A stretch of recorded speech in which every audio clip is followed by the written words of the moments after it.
Hola, espero que estén muy bien. Hoy tenemos a Blanca Llorente de la Fundación ANAS. Ella es economista y saludista. Gracias, Blanca, por estar con nosotros. Muchísimas gracias, Gabriela, por la invitación para conversar. Hoy vamos a ver un tema que se las trae y es la posible legalización de algunos productos psicoactivos y cómo esta posible legislación debería de tomar en cuenta la legalización o más bien el único producto psicoactivo que es la nicotina que ha tenido un trayecto muy positivo en su control. Blanca, ¿qué nos puedes decir de esto? Sí, la verdad creo que es que en la comunidad que trabaja en salud pública en sustancias psicoactivas no ha calado suficientemente el mensaje de la historia de éxito que tenemos en tabaco, que es precisamente tener un tratado internacional que contiene una serie de medidas muy efectivas para prevenir el consumo y para reducir el consumo de tabaco. Este instrumento es el Convenio Marco para el Control de Tabaco, que básicamente lo que hace es prever una serie de instrumentos de regulación de la oferta del producto de tabaco y de la demanda. ¿Y eso qué significa en últimas para el consumidor y para prevenir que el consumidor inicie, el consumidor potencial?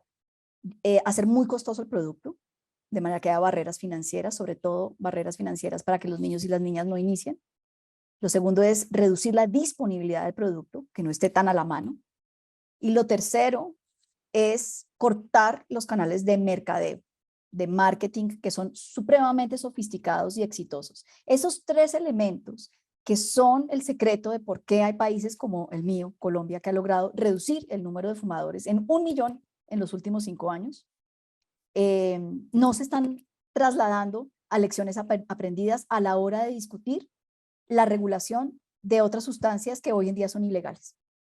Ok, por ejemplo, bueno, en Costa Rica, en marzo de este año 2022, se aprobó la siembra y el uso de cáñamo y también marihuana medicinal. Sin embargo, se está hablando y el presidente lo recientemente, o este mes de agosto, habló de una posibilidad de regular eh, la marihuana recreacional.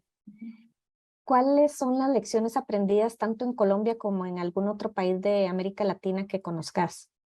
Bueno, yo creo que este es un debate que se está dando en paralelo con muchos países. Hay países que van más avanzados, digamos, en soltar, ¿no? En dar más espacios como Uruguay, que de todas maneras Uruguay, si bien es uno de esos ejemplos que le mencionan a uno mucho a la hora de discutir legalización de marihuana de uso recreativo, en realidad es una regulación que se ha ido con pies de plomo, es decir, muy despacito, con mucho cuidado y que deja unas lecciones que tenemos que leer con cuidado, ¿no? No creo que todas hayan sido positivas, quizás algunas sí. Creo que lo que hay que rescatar de la experiencia uruguaya es que en esto hay que ir con mucho cuidado, no abrir la puerta y pasar de una restricción total a una total laxitud de permisividad, porque definitivamente en toda experiencia de legalización de marihuana aumenta el consumo. Eso hay que tenerlo muy claro y hay que estar preparado para lo que eso implica en costos de salud mental, salud física, costos sociales y económicos que, pues, digamos, para esta sustancia no están suficientemente cuantificados, pero que sabemos que los hay. Y que si sacamos lecciones de tabaco, pues sabemos que son enormes, ¿no? Son insostenibles. Entonces, abrir las Ujú. puertas a legalizar una sustancia aumenta su consumo. Esa es una primera lección. En Colombia, el consumo de marihuana viene en aumento, por ejemplo, aunque no tenemos todavía legalizado el cannabis de uso recreacional, sí se ha abierto la puerta para el cannabis de uso medicinal y ha habido, digamos, una serie de retos en la implementación que creo que pues son una historia para contar otro día quizá, pero lo que sí llamó la atención es que lamentablemente muchos de los grupos que han ido de frente en la promoción de la legalización del cannabis de uso medicinal detrás también tienen, no todos, pero detrás hay unos grupos que detrás el interés real que tienen es como negocio el cannabis recreativo. Entonces hay compañías que le están jugando a los dos. Y por ejemplo, las tabacaleras están en ese juego, ya en países como Canadá, por ejemplo. Entonces, no se puede desvincular una regulación de la otra, hay que tener una visión integral de las discusiones que haya a la hora de legalizar el cannabis recreativo. Y de hecho, las tabacaleras lo ven como una oportunidad no solamente para promover ese nuevo mercado que es de interés para ellas, sino para debilitar lo que ya tenemos en regulación de tabaco, que ha sido tan exitoso. Entonces, lo que hacen es buscar que en la normatividad de cannabis recreativo no solamente se refieran a cannabis recreativo, sino que incluyan nicotina y alcohol, por ejemplo, de una vez, o referirse de manera genérica a todas las psicoactivas, incluidas las legales. Entonces, ¿qué es lo que está pasando en términos prácticos? Que cosas que nos han funcionado como los ambientes libres de humo se pueden quedar sin piso legal. Que cosas como la prohibición a la publicidad, promoción y patrocinio se queden sin piso legal porque estas propuestas de legalización no incorporan esos elementos que han sido tan exitosos.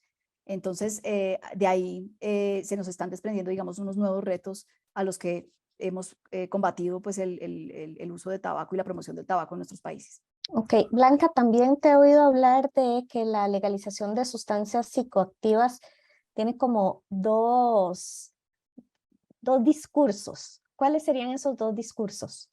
Pues en el caso de Colombia, que ha sido un país tan golpeado y que ha sufrido tanto los daños de la guerra contra las drogas en carne propia, porque pues aquí hemos puesto muertos en la guerra contra las drogas, pues obviamente es muy atractivo políticamente hablar de dejemos atrás este modelo represivo que ha perseguido a los productores de coca, por ejemplo. Marihuana pues ya no es tan importante en nuestro país, pero digamos lo usan mucho en el discurso de coca. Y dicen, la guerra contra las drogas es un fracaso, fracasó y es muy costoso, nosotros ya no estamos como país dispuestos a seguir pagando esos costos, entonces olvidémonos de ese modelo represivo. Pero claro, de la mano, entonces lo que nos llevan es al otro extremo. Entonces vayámonos a un modelo muy permisivo en que permitamos que todos los adultos lo disfrazan siempre de a nosotros no nos interesa venderle a jóvenes, que sabemos que el negocio de adicción se desarrolla en los niños y los jóvenes, en todas las sustancias. El cerebro humano está preparado y predispuesto a desarrollar adicciones, sobre todo antes de que logre su madurez. Entonces, ese discurso de que solamente para adultos, yo me lo tomo con un grado de cinismo y de escepticismo, digámoslo así. Pero digamos que en gracia de discusión eso es lo que tratan de presentarte y se van a para el otro lado. Entonces, legalicemos, olvidémonos de la guerra contra las drogas, rescatemos la dignidad de los consumidores y de los productores, pero en medio de esto no se prevén las acciones de prevención. Todo se habla en la lógica de, y ahí va el segundo discurso, el daño reducido, y un discurso muy individualista que desconoce lo que nosotros los economistas llamamos externalidades, es decir, los costos que el consumo de personas que deciden individualmente consumir le causan a la sociedad. Y te pongo un ejemplo que no tiene nada que ver con drogas, los combustibles fósiles.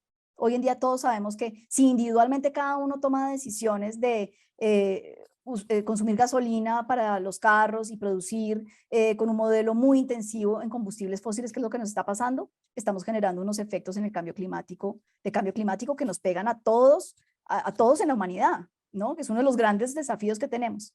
Bueno, esos son externalidades, son costos que todos pagamos. Entonces tú necesitas regular el mercado de combustibles para Y que evitar esos costos. tiene una filosofía detrás de esto, ¿verdad? Que Claro, también has entonces hablado de toda la parte lo de individualismo, hedonismo. ¿Qué nos puedes decir sobre exactamente esto? la filosofía es, yo hago con mi cuerpo lo que quiera.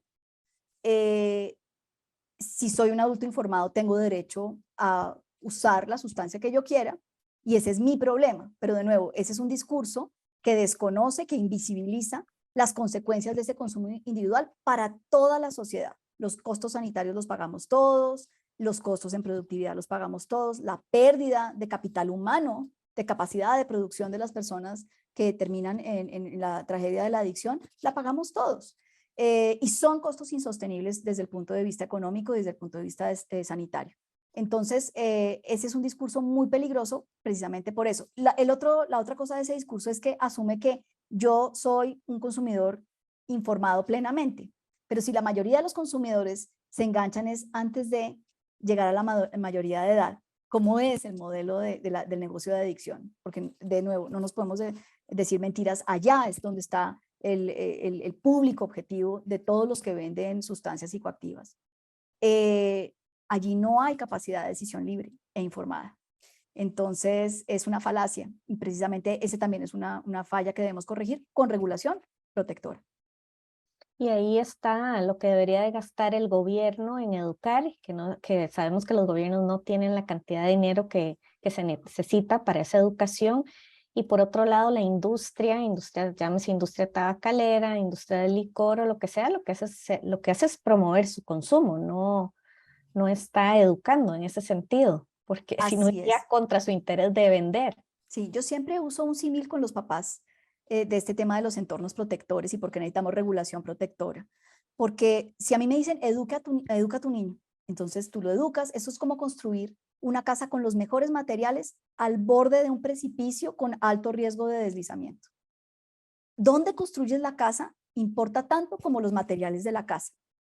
La educación son los buenos materiales de la casa, pero el entorno protector es lo que me determina que yo no esté construyendo al borde del abismo, del precipicio, donde hay un alto riesgo de deslizamiento. Porque por muy buen material que le ponga a la casa, si la construyo en un muy mal terreno, es muy probable que se me derrumbe. Le estoy pidiendo al niño y al joven que tomen decisiones saludables, exponiéndolos a toda clase de riesgos. Es jugar con fuego, ¿no?